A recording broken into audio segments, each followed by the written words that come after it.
eu vou colocar você junto comigo, Maíra. Muito obrigada. Bom dia. Vamos ver se funciona a nossa conexão aqui. Olá, Oiê, tudo bem? tudo bom? Tá dando para ouvir bem? Te ouço bem, você também? Também, perfeito. É que eu tô sem Ótimo. fone hoje. Muito Se eu já bom, deixei. Maíra, ter você aqui. Te agradeço. Sou uma admiradora do seu trabalho. Já te vi em palestras, em cursos no Ciaparto. E para mim é uma honra trocar com você. É uma inspiração. Estou no primeiro semestre de enfermagem, então pretendo traçar esse trajeto também. Que bom. Tem muitas perguntas a respeito de parto em casa. Acredito que isso deve fazer parte do seu dia a dia, tirar essas dúvidas. E no contexto que a gente está vivendo, eu acho importante trazer temas assim em lives, trazer temas que possam alcançar pessoas que nem chegariam lá. Vou colocar aqui o tema e fixar que são emergências no parto em casa com Maíra. Sem acento ou com acento? Com acento. Com acento. Vamos lá, gente. Eu tenho algumas perguntas que eu já preparei. Mas quem quiser deixar perguntas aqui, eu vou procurar ler. Se tiver coisas que eu não preparei, a gente pode subir algumas perguntas também, tá? Então temos 1 hora a partir de agora. Então me conta um pouco. Você é uma parteira? Você se denomina uma parteira? Como que foi a sua formação? Bom, eu sou de formação, né, enfermeira obstetra, então eu fiz enfermagem primeiro, né, que é o caminho aí que acho que você tá seguindo, né? Então eu fiz faculdade de enfermagem primeiro e depois eu fiz na época uma especialização em enfermagem obstétrica, né? Uhum, Então, para quem fez enfermagem, né, ou faz enfermagem, a gente tem dois caminhos, um que é a especialização e o outro que é a residência. Na época onde eu morava, no Rio, não tinha residência ainda, né? Hoje já tem bastante, mas não tinha na época. sim, E aí eu fiz a especialização. Então, esse foi o meu caminho de formação para me tornar parteira, né? Então, eu acho que existe toda uma discussão nessa área, se a gente pode ou não pode, deve ou não deve se denominar parteira, mas eu entendo, assim, a minha perspectiva individual, né? É de que, independente se eu sou uma enfermeira obstetra ou se eu sou uma obstetriz, a gente se denominar parteira profissional é uma coisa adequada do ponto de vista de ter um nome que identifica as duas profissões, né? Porque existe essa outra forma de se tornar parteira, que é fazer direto uma faculdade de obstetrícia, que infelizmente a gente só tem lá na escola na IASH, né? Na USP. Então somos parteiras profissionais e acho também que quando a gente vai olhar para a história da profissão, né, originalmente nós éramos chamadas de parteiras diplomadas ou enfermeiras parteiras, né, e ao uhum, longo da evolução histórica da profissão, houve de fato assim como se fosse uma certa campanha, inclusive, principalmente do ponto de vista da Faculdade de Medicina e das autoridades sanitárias, de mudar esse nome para a gente deixar de se identificar com as chamadas parteiras leigas ou parteiras não profissionais na época, né? Então eu acho que na verdade a gente perdeu nesse processo, né? Porque houve uma opção em identificar as profissionais que tinham uma formação mais acadêmica para atender parto com a obstetrícia, que era originalmente o nome da ciência médica que atendia partos.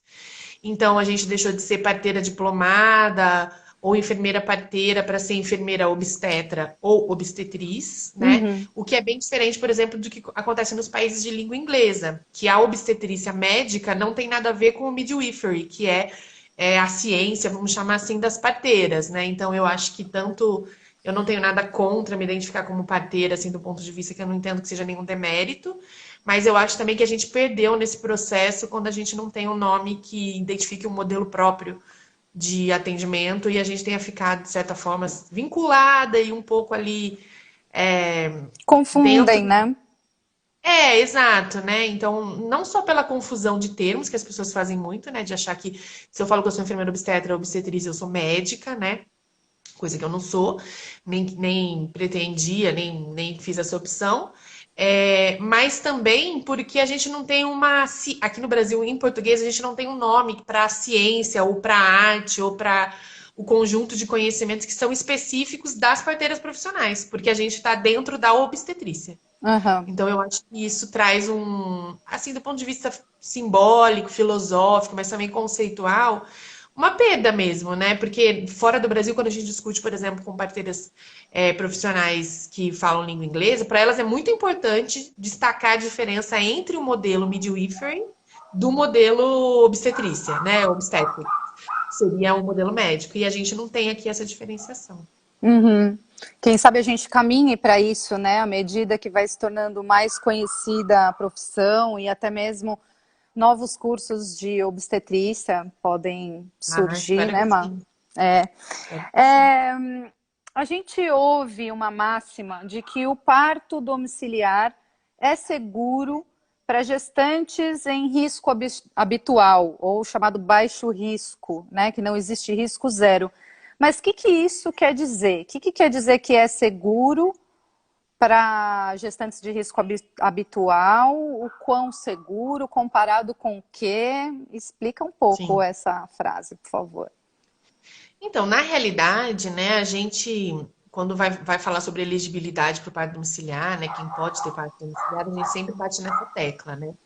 Então, como você disse, a gente não tem risco zero em nada nessa vida, né? Então, inclusive, ao longo do tempo, se tentou, né, mudar desse nome baixo risco para risco habitual, porque a percepção do que é baixo, do que é alto e tal, né, tem uma série de nuances. Uhum. Então, aquele risco que é habitual da gestação, que não tem outros fatores de risco associados. Então, assim, se a pessoa está grávida, né, para dar um exemplo, se ela está grávida e ela tem pressão alta, por exemplo, ela não tem mais só o risco habitual da gestação. Ela tem o risco habitual da gestação mais os riscos dessa pressão alta. Uhum. Então, quando a gente fala de parto em casa, é uma análise do profissional, né, com base nos dados do pré-natal, nos exames, nas avaliações que são feitas nas consultas, no histórico passado dessa gestante, né, de outras doenças ou outras complicações, outros partos, na avaliação da saúde do bebê também, que mostra que eu espero para aquele parto, na imensa maioria das vezes, uma evolução fisiológica. Uhum. Então, é uma ponderação assim. Existe alguma coisa presente na história dessa gestante, né? Na história da vida, das doenças passadas e tudo mais, ou na história das gestações anteriores, se tiver, ou dessa gestação, ou um risco relacionado ao bebê, que eu antecipe que no parto pode haver um risco maior de precisar de recursos que eu não tenho em casa. Nesse caso, Uhum. eu preciso ir para o hospital. Então, assim, é meio difícil a gente dar uma lista, assim, tipo, ó, esse é checklist. Se você não tiver nada daqui, você pode ter parto em casa. Porque sempre tem as coisas que são exceções. Por exemplo, a pessoa diz assim, a asma, por exemplo, a pessoa que tem asma pode ter parto domiciliar. Na maioria das vezes pode, mas se for uma asma grave, descontrolada, não pode. Então, é difícil você fazer uma listinha assim, mas é mais fácil a gente dizer coisas que a gente sabe com certeza que não pode, né? Uhum. Mas é sempre essa avaliação. Existe alguma coisa nessa história, nessa gestação, nesse bebê, que me fazem pensar que é maior a chance de precisar de alguma coisa no parto que eu não tenho em casa, então não pode ter em casa. Então aí entra, por exemplo, os gemelares, os bebês sentados, as mulheres com pressão alta, com diabetes, os prematuros. Então, para pegar o exemplo do prematuro, por exemplo, se eu sei que vai nascer um bebê de menos de 37 semanas em casa, eu sei que esses bebês eles têm um risco maior de precisar do pediatra, da UTI neonatal, de ajuda para respirar, e eu não vou ter o mesmo recurso em casa que eu teria no hospital. Então é melhor para eles nascer no hospital. Então é sempre uma avaliação bastante criteriosa, mas também uma avaliação bastante individual, né, do caso a caso. Então a gente tem as coisas mais comuns, mas sempre vai ter a avaliação individual. Num termo de porcentagens, assim, quantas mulheres cumprem esse risco habitual? Você atende gestantes há alguns anos já, né? qual a porcentagem de gestantes que foge do risco habitual? Então, na realidade, sim, né? Quando eu olho para a minha prática, a imensa maioria se mantém no risco habitual, porque elas já procuram uma equipe de parto domiciliar em geral, tendo algum rastreamento prévio, né? Já está fazendo pré-natal em algum lugar, Uhum. ou já se informou e já sabe, por exemplo, que determinadas situações não pode, né? Então, eu diria que na minha prática, assim, né? Eu não tenho controle de quem a gente contraindicou porque chegou e já não podia, né? Sei. Mas eu diria que 80% pelo menos das pessoas. Quando a gente olha para o mundo real, assim, né, para dados de estudos, por exemplo, que pegam a população geral, né, não pega só aquela pessoa que já está procurando parto domiciliar e que às vezes já fez a sua própria pré-avaliação, né? Pelo menos 50% das mulheres, né? Se a gente pensar no mundão geral, né? Uhum. Vão começar e terminar a gestação com classificação de baixo risco, né? Entendi. Dependendo da situação, um pouco mais ou um pouco menos, porque isso é aquilo, né? Varia muito de qual é o nível de saúde da população, né? Então, aqui no Brasil, certamente, a gente tem mais gestantes de alto risco do que em países que têm um sistema de saúde melhor, que tem um nível geral de saúde da população melhor, né? Então, isso varia um pouquinho. Omar, foi estudado, foi comparado mulheres que planejam o parto em casa com mulheres que planejam o parto hospitalar para chegar nesse dado de que é seguro, é tão seguro quanto? Sim. Então a gente tem vários estudos a esse respeito, né? Em geral, que vêm de países que o parto domiciliar faz parte mais integrada do sistema de saúde do que aqui. Tipo Então, Holanda, por exemplo, Inglaterra, é isso?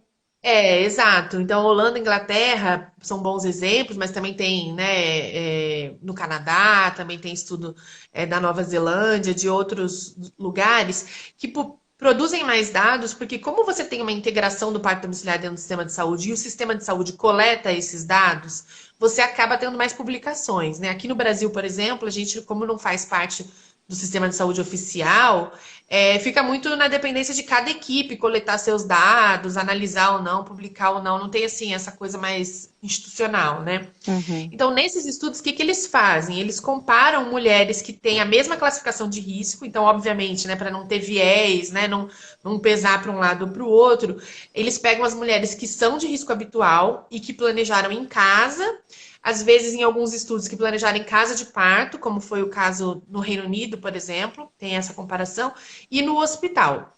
Então, eles pegam só mulher de risco habitual nesses diferentes lugares e comparam. Ah, qual é a chance de ter uma hemorragia em um lugar ou em um outro? Qual é a chance de o bebê nascer e precisar de reanimação neonatal em um cenário, né, um local de parto ou outro? E aí, fazendo essas comparações, o que os estudos mostraram, né, na maioria das vezes, é que você tem o mesmo risco dessas complicações em casa ou no hospital. Então, se a gente for pensar assim, a coisa que a maioria das pessoas mais teme, né? Ai, qual é o risco de eu ter um parto em casa e o bebê morrer, por exemplo, né? Uhum. Pegando, né, o que, pelo menos nas consultas de primeira vez que vem para mim, é a pergunta assim, né, top número um. Uhum. Nesses estudos, o risco é em torno de 1 a cada 1.000 bebês morrerem num parto de risco habitual, não importando se nasce em casa ou no hospital, porque a proporção é a mesma, é esse 1 para 1.000. O que significa, se a gente fosse olhar assim, né, no qual o significado mais concreto disso? Que nem o hospital salva mais bebês, nem o parto em casa põe mais bebês sobre risco. Esse seria como se fosse o risco assim inerente ao parto, vamos dizer assim, né? Entendi. Uhum. Porque as pessoas não têm muito essa ideia, mas a gente tem uma probabilidade de mortalidade se você tem 60 anos, que é diferente se você tem 20, se é diferente se você está dentro da barriga ainda ou se você está no parto, mas ela não é zero, né? Uhum. Então a diferença é só que quando a gente compara esses números, eles são bastante similares em casa ou no hospital. Omar, e quando que o parto hospitalar, então, ganhou uma fama de ser mais seguro do que o parto em casa? Historicamente, assim, no Brasil ou no mundo, se você conhecer isso.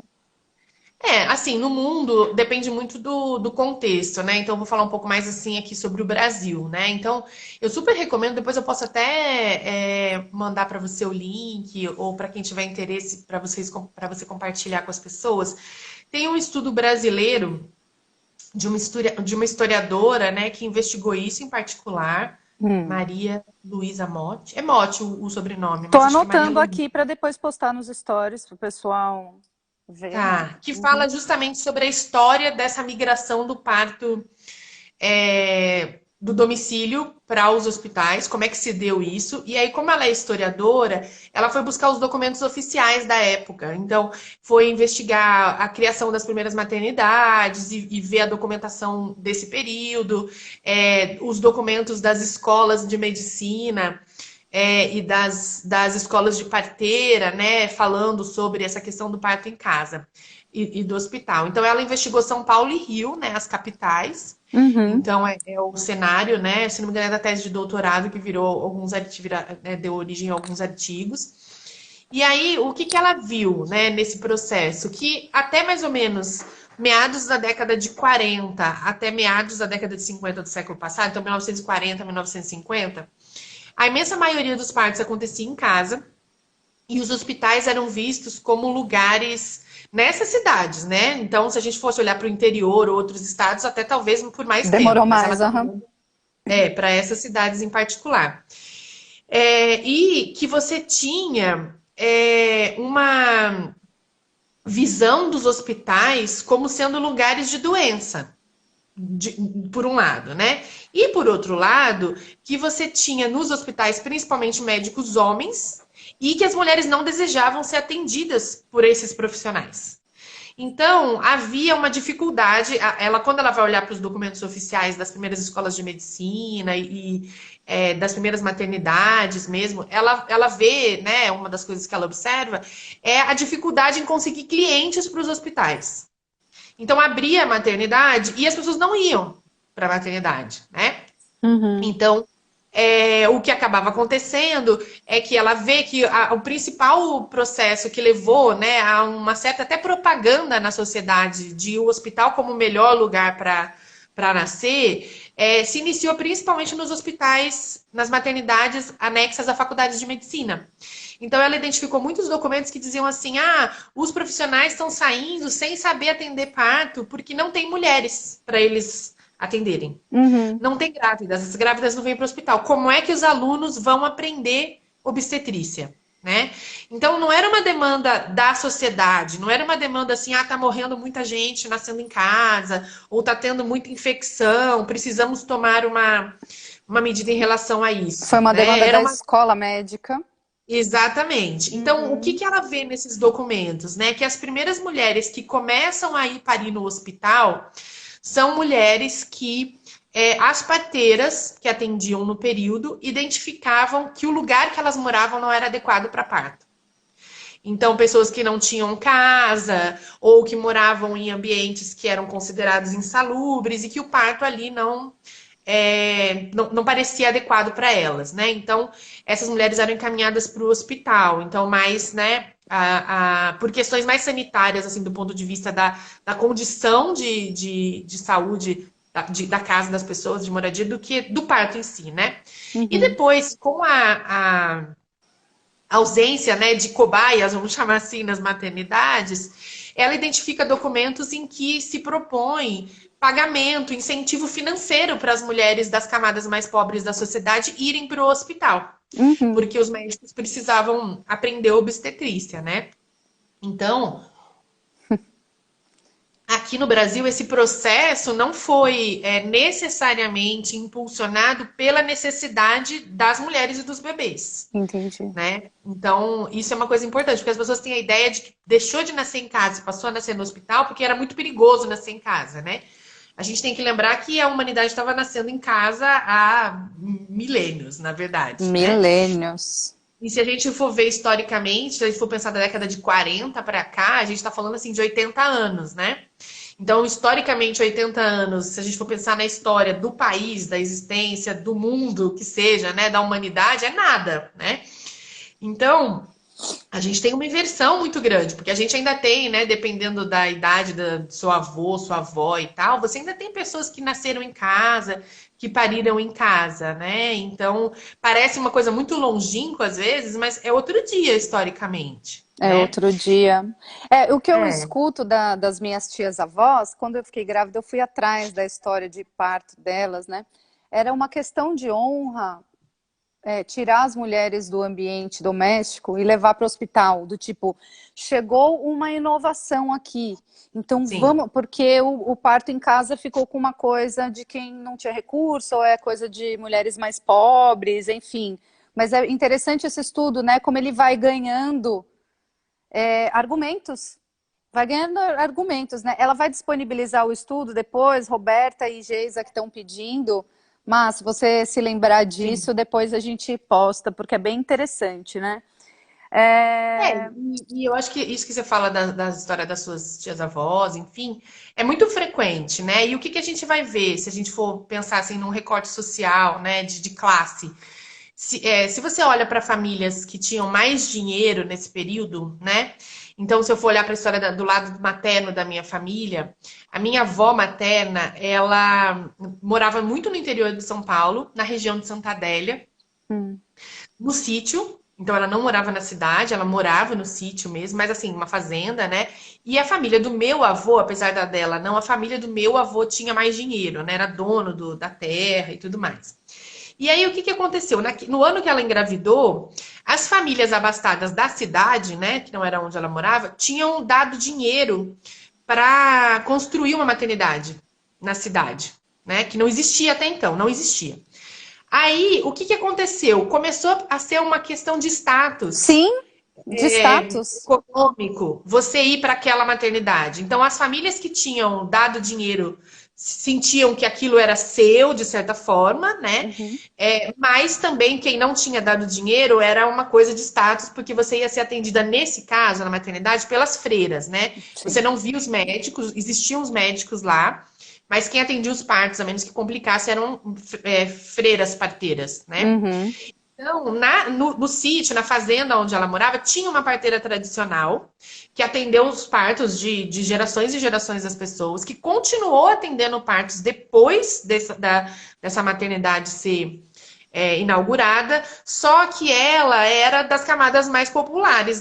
Não só ela atendia as pessoas mais pobres da população, como ela era uma pessoa identificada como alguém pobre, sem formação. uhum. Então, ela continuou por muitos anos ainda atendendo as mulheres ali, mas a minha avó foi parir na maternidade das freiras, né? Uhum. Que era considerado feio, assim, né? Você ainda chamar a parteira naquela época. Se a gente olha para as cidades maiores, né? Mesmo nas cidades maiores, as mulheres de camadas mais populares, as mulheres mais pobres, continuaram por muito mais tempo tendo parteiras. Uhum.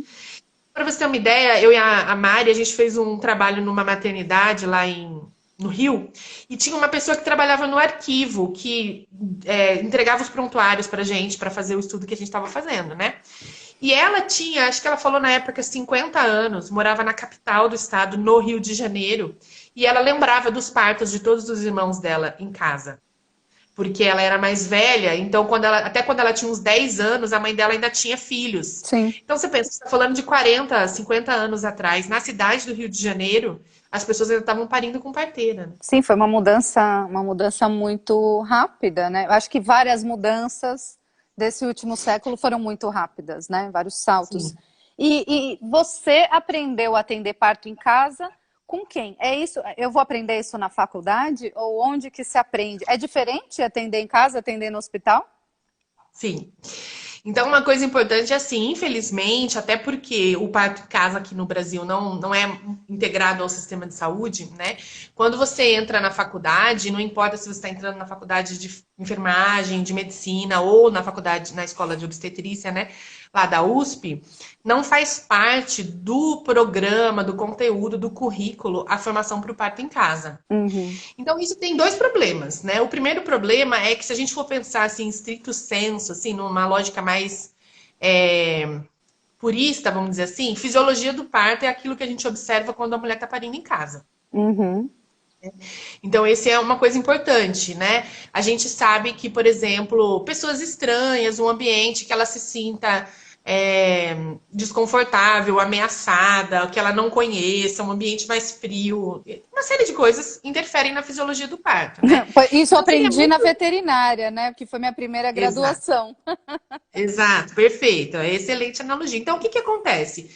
Se eu não tenho parto em casa dentro da formação dos profissionais, eu acho que a primeira perda importante é que muita gente que é supostamente especialista em parto sai da graduação sem nunca ter visto um parto, ou quase nunca ter visto um parto fisiológico, né? Uhum. Então, isso você já perde um pouco, né? Dessa visão do que seria um parto sem tanta interferência. Porque por mais que não tenha intervenção, o parto no hospital com frequência tem interferência, né? Sim. Desses agentes desconhecidos que abrem a porta, que acendem a luz, que não seja Uhum. intervenção obstétrica, né?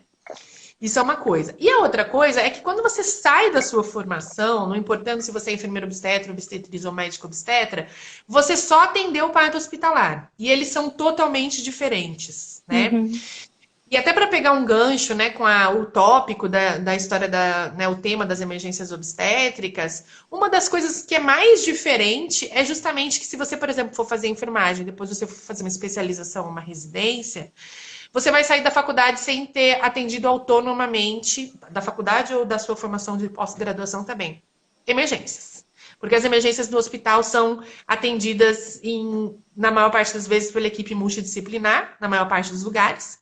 Então, por exemplo, a minha experiência de formação, né? Eu fiz graduação em enfermagem, tinha um componente forte de obstetrícia na minha graduação, nem todas de enfermagem têm. Então, eu, por exemplo, atendi parto, não muito, né? Mas Na atendi algum graduação. parto na graduação. A gente ficava em sala de parto, chegamos a fazer plantões de 12 horas na graduação, né? Para Você fez poder na conseguir Unicamp a acompanhar. enfermagem, Maíra? Fiz na Unicamp. Uhum. Então, não sei como está agora, né? Mas chegaram a mudar o currículo para a gente poder ficar mais tempo na sala de parto, porque esses estágios de 3 ou 4 horas você acaba não conseguindo acompanhar nenhum parto, né? Nem a mulher ao longo do trabalho de parto, porque não dá, né? Uhum. Então, fizeram, né, um esquema para a gente atender na época com mais possibilidade. Depois eu fui para uma especialização, né? Que também era bacana, eu fiz especialização na UERJ, Foi então aí que fiz você foi já. para o Rio de Janeiro, né? Já tinham perguntado. Como você Foi, foi para o Rio de Janeiro? Tá. foi. E aí, o que que acontece? Já era uma especialização, por exemplo, que não ensinava episiotomia e tal. Então, eu considero que eu tive uma boa formação. Só que na hora que você está atendendo o parto, seja na graduação de enfermagem, na graduação de obstetrícia ou na especialização residência, e que tem uma emergência no hospital, vai chamar, esse é o protocolo, né? Vai chamar o médico, vai chamar o restante da equipe. Aí, se é uma hemorragia, por exemplo, né? Na maior parte dos lugares, não todo, mas na maior parte dos lugares, esse cuidado ou ele vai ser compartilhado com o médico, ou o médico vai assumir o atendimento. Se eu tenho um bebê que não nasce bem, na imensa maioria, eu diria que 99% das maternidades, dos hospitais, que são, né, hospitais de ensino, onde a gente estuda e aprende, é o pediatra que atende o bebê, que faz a recepção do bebê. Então, se tiver uma emergência, não é você que atende. Então, você teve uma aula, por exemplo, na minha especialização, teve uma aula de reanimação neonatal. Aí você vai lá, faz no boneco e tal. Quando você chega no campo, nunca é você que faz. É um pediatra anel. É o pediatra anel, exatamente. E aí, se você sair da graduação, for fazer essa especialização, ou se você fez obstetrícia, enfim. E mesmo se você é médico obstetra, é a mesma coisa, não muda nada. Uhum. Do ponto de vista da reanimação neonatal, também não é você que faz, né? E você vai atender parto domiciliar e você tiver uma reanimação neonatal, você tem que ter procurado sua formação em outro lugar, Você porque na sua precisa graduação. fazer assim, um curso para poder atender parto em casa e conhecer. Você dá esse curso, né, Mar? A gente não tem dado mais, mas a Não? gente deu durante algum tempo no Gama, com o pessoal do Gama, né, da Ana Cris e tudo Uhum. mais. Faz algum tempo que a gente não faz. A gente fez algumas coisas no Ciaparto, de oficinas e tudo mais. Eu até acho que é alguma coisa que a gente precisa retomar de fato. Sim. Por quê? Porque você não consegue, da sua formação inicial só, ter muitas vezes, né, exposição suficiente a emergências em particular. Uhum. Como é que você vai se E capacitar, né? eu lembro que eu atendi, eu já tive muitas duplas de parteiras, né, ao longo do tempo, né, principalmente trabalhando no Rio, que foi onde eu trabalhei mais tempo. E eu tinha muitas pessoas que vinham, né, da residência, por exemplo, para trabalhar como dupla ou assistente, ou para ficar em formação com a gente, né. E elas mesmas diziam, quando tinha uma emergência no parto em casa, elas mesmas diziam, o problema é que no hospital, mesmo quando é a enfermagem que vai resolver, por exemplo, a gente tem uma distócia de ombros, né? E sai a cabeça do bebê e o ombro não sai. ela é a residente, o staff, né, que é o supervisor, pula na frente para resolver aquela emergência. Porque faz sentido, né, para Aham. Sim. tirar o bebê e salvar, eventualmente, em algumas situações, a vida de alguém. Uhum. Porém, você acaba saindo muito cru, na verdade, da formação básica. Então, a gente, na verdade, quase todo mundo, ou eu diria que é recomendável que todo mundo, antes de partir para o parto domiciliar, tenha tido uma boa exposição ao parto hospitalar. Uhum. Então, quem te ensinou de fato? Então, na Onde você foi realidade, atrás disso? eu fui trabalhar em hospital, em maternidade, em primeiro lugar, porque eu acho que isso é fundamental para você ter exposição a um volume de atendimentos. Uhum. Inclusive porque você atende risco variável, então a chance de você ter, de repente, uma hemorragia é muito maior do que se você só está atendendo baixo risco, Uhum. né, super estrito. E depois, quando eu comecei a planejar, eu comecei a atender parto domiciliar em 2011, né? Uhum. Quando eu comecei a planejar a parto domiciliar, atender parto domiciliar, eu fui procurar outras formações específicas, né? Fora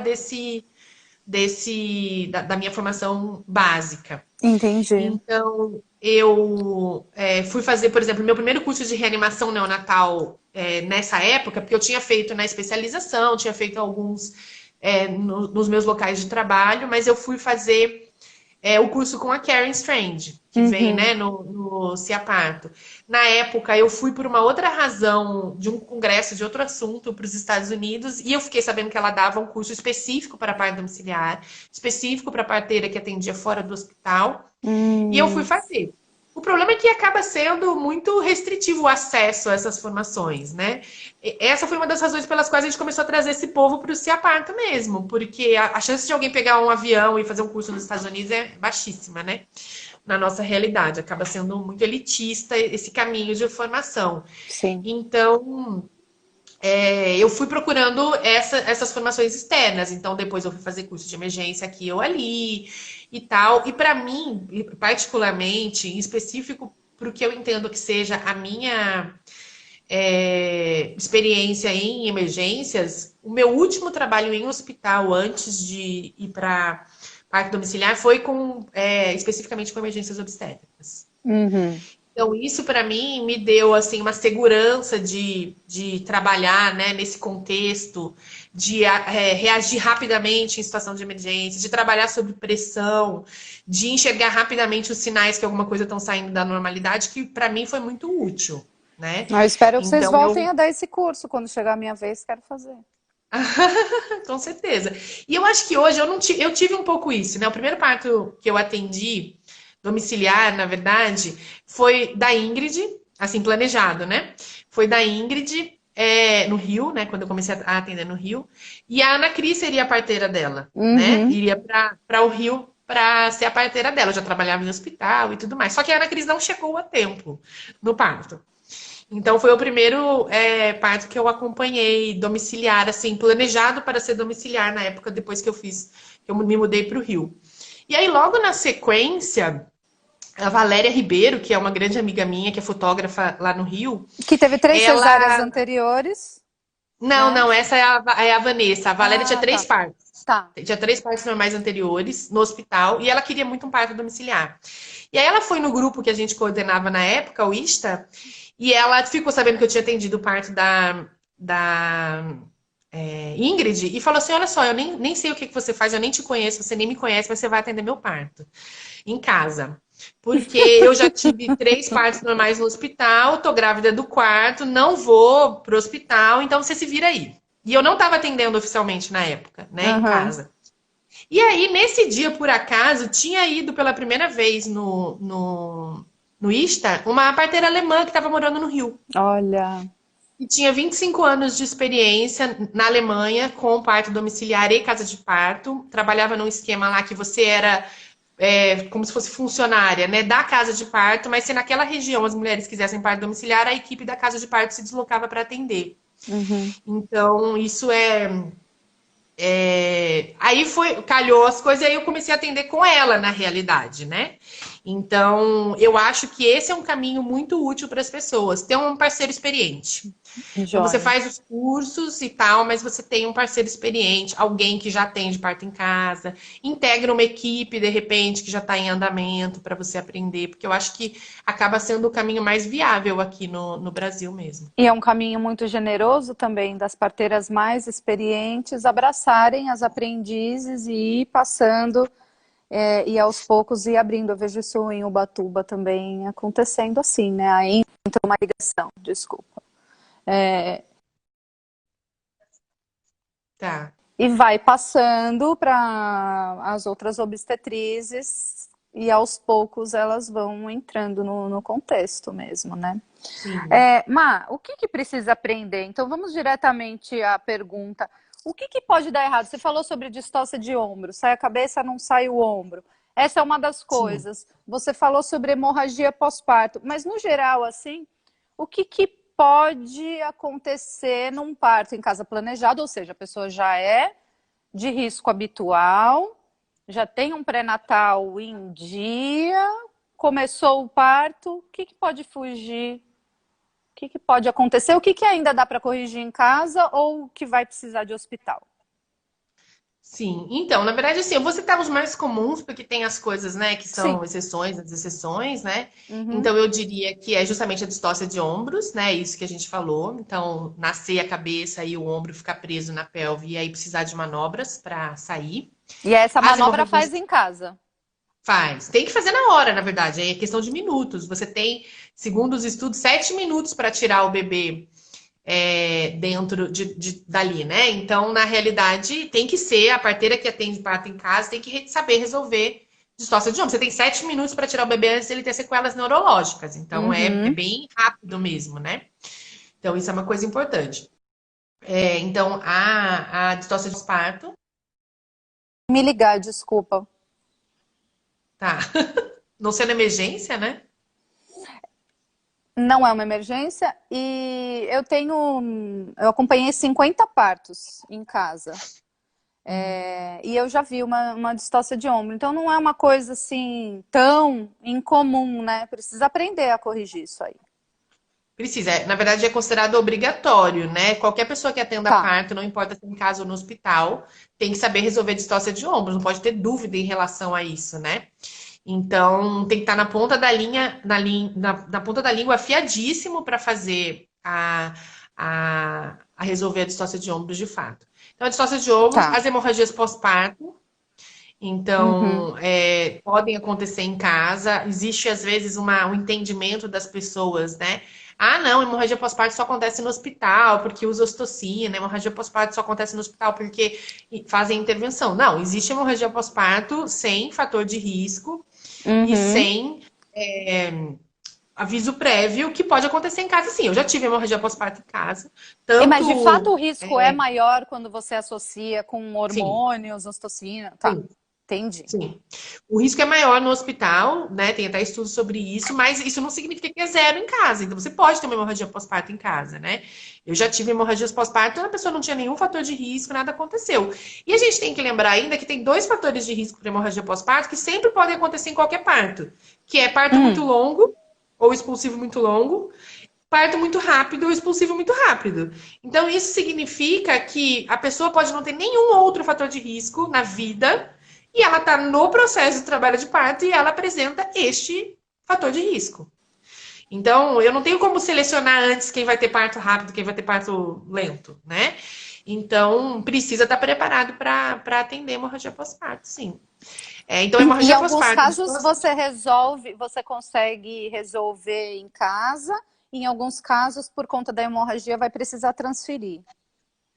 sim, a maioria, se é uma gestante de baixo risco mesmo, né? Você tem 85% das vezes, em tese, você consegue resolver com ocitocina, que é uma medicação que você leva para casa, não parto em casa, é uma das medicações obrigatórias. Aham. Então, isso Uhum. significa que se espera que 85% das vezes você vai resolver em casa uma hemorragia pós-parto, se a equipe tem material Tá, completo, né? E sabe tá. manejar. E aí vai sobrar, provavelmente, segundo esses estudos, em torno de uns 15% que você vai precisar transferir, né, por hemorragia. Uhum. Então, Eu, por exemplo, se eu for pensar, né, eu vi que alguém perguntou da experiência e tal. Se eu for pensar assim, transferência exclusivamente por hemorragia pós-parto, assim, eu acho que eu tive duas desde 2011. Mas eu já tive outras hemorragias pós-parto que a gente resolveu em casa, né? Entendi. São coisas diferentes, né? Então, isso não significa que não vai acontecer, só significa que se acontecer, qualquer uma das emergências, né? Se acontecer, eu preciso dar a primeira linha de cuidado em casa. Uhum. Então, isso é uma confusão que as pessoas fazem, que é assim, eu faço consulta de primeira vez, muitas famílias perguntam isso. Então se tiver uma hemorragia, sai correndo para o hospital? Não, não sai correndo para o hospital.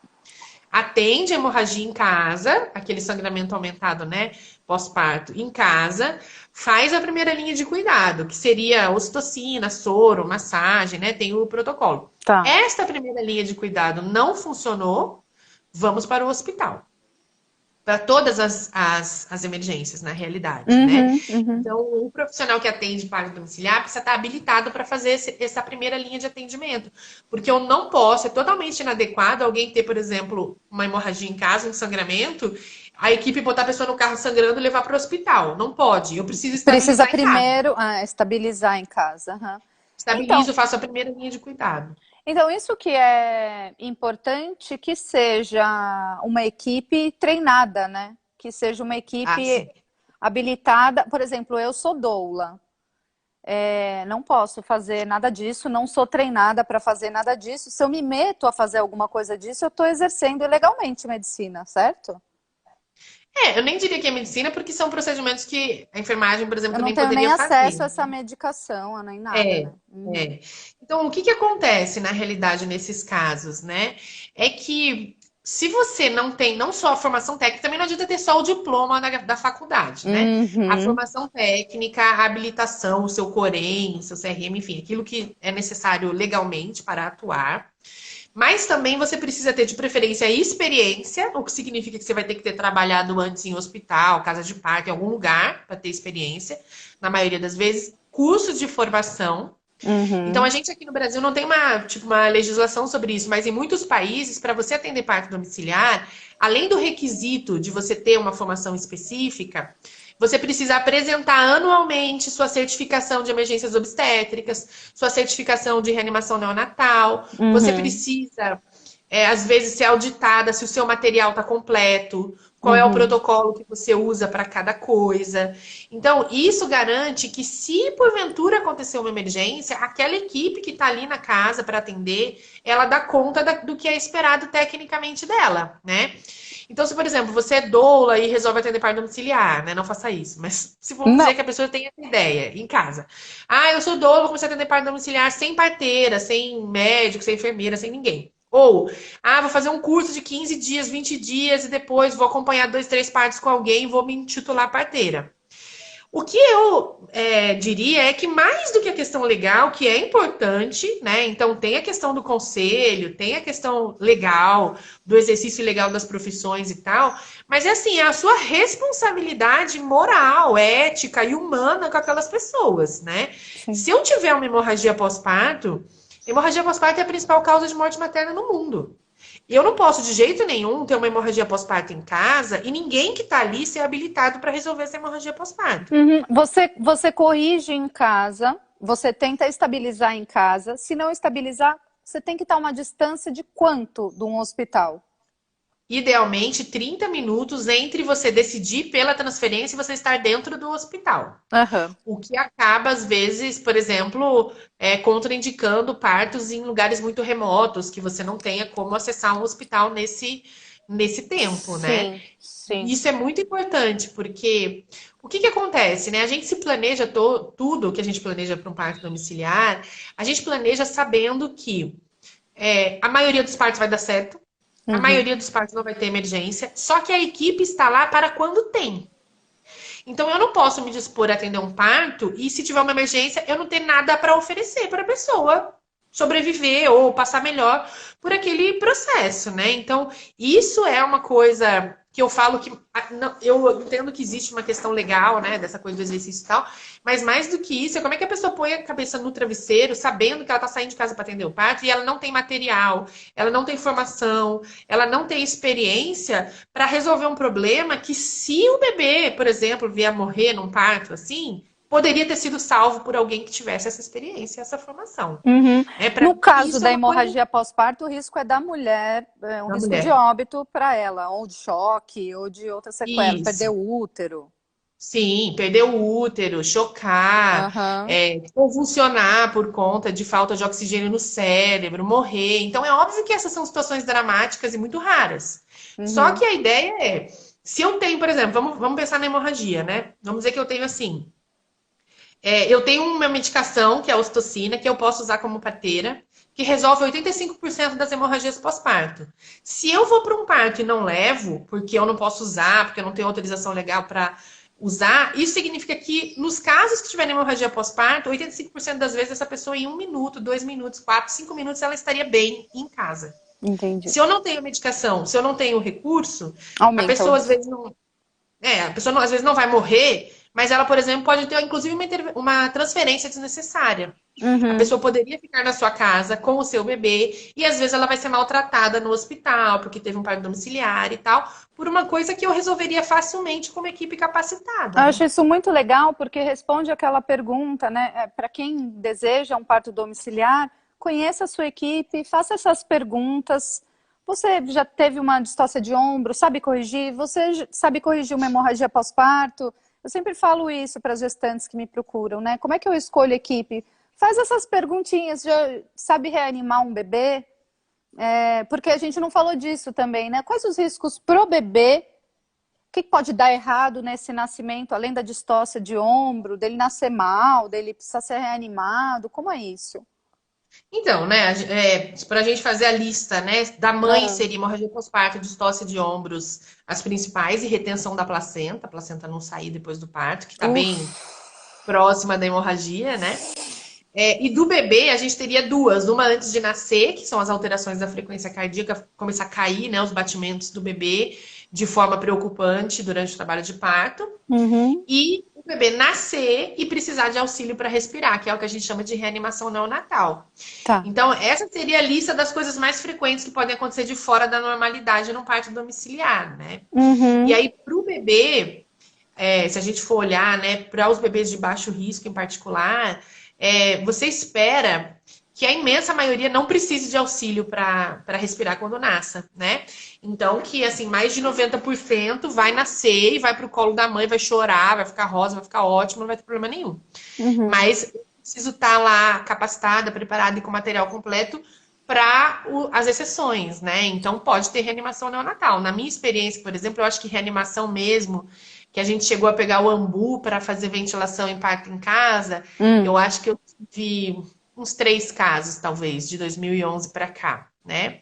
Tá, eu vi Um foi uma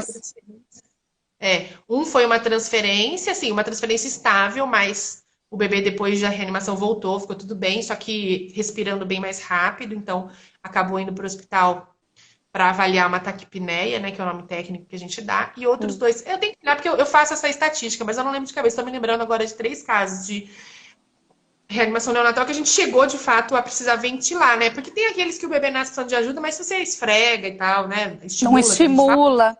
Ô, Mar, E eles no ficam bem. caso, o que eu assisti, na época a gente ainda considerava o parto pélvico domiciliar. Isso mudou não faz muito tempo, né? De considerar que o pélvico fugiu do risco Eu habitual, ele nunca tem um. considerei. Nunca Eu considerou. nunca considerei. Não. Para mim, pélvico sempre foi indicação de nascer no hospital, né? Tá, porque ele tem um Segundo as risco evidências. aumentado. Diga, diga. Conforme as evidências científicas, o principal risco do pélvico, né, além de se a pessoa não souber resolver, né, as distócias e tal, dele ficar preso mesmo lá, né, Sim, aquelas histórias trágicas e tal, distócia de ombro. de distócia de ombro do pélvico, ou cabeça derradeira e tal, os estudos mostram que mesmo naqueles que você consegue resolver, você tem um risco mais alto de reanimação neonatal. Uhum.